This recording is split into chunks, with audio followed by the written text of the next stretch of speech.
Bienvenue dans cette seconde partie de Business Africa. Les dirigeants du monde espèrent trouver rapidement un vaccin contre le coronavirus. Ils ont décidé cette semaine de mobiliser 8 milliards de dollars américains consacrés à l'expérimentation et à la recherche d'un traitement pour venir à bout de cette maladie. Un montant qui proviendra de plusieurs sources de financement comme des fonds propres, des prêts ou même des dons. Les détails de Brice Kenwou avec Michael Dibi. Un groupe de dirigeants mondiaux espère réunir des milliards de dollars pour financer la recherche d'un vaccin contre le coronavirus ainsi que la mise au point de nouveaux traitements et de tests plus efficaces. Selon le président de la Commission européenne, le premier objectif est de réunir une somme initiale de 8 milliards de dollars qui contribuerait à accélérer les travaux. Nous devons unir nos forces et mobiliser des fonds et nos esprits pour lancer les travaux sur les vaccins, les diagnostics et les traitements contre le coronavirus. Le Premier ministre japonais Shinzo Abe a déclaré que son pays investirait au total environ 834 millions de dollars américains dans la lutte contre le virus, tant au niveau national qu'international. Le gouvernement du Japon va investir au total environ 834 millions de dollars dans la lutte contre le virus, tant au niveau national qu'international, afin de contribuer aux efforts mondiaux.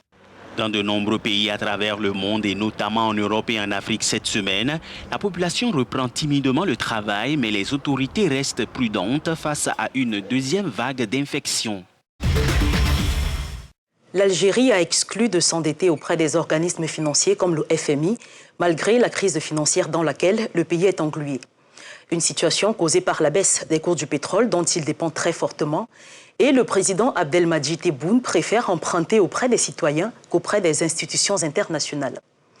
Explication William Bayha avec l'audience Sono. Nous préférons emprunter auprès de nos citoyens. L'endettement porte atteinte à la souveraineté nationale. La réponse du président algérien Abdelmadjid Tebboune est sans appel.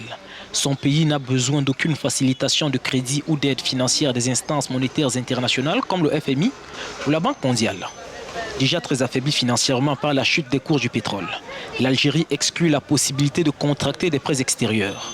Le gouvernement préfère emprunter auprès de ses concitoyens, a ajouté le chef de l'État pour qui l'argent du circuit informel représente environ 70 milliards d'euros, ce qui aidera le pays à faire face à la chute des prix du pétrole et relancer une économie en berne. Alger a déjà dû réduire de 50% son budget de fonctionnement pour minimiser l'impact du coronavirus. Des déclarations qui viennent balayer les craintes du FMI qui annonçait une récession de moins 5,2% cette année et un déficit budgétaire parmi les plus élevés de la région.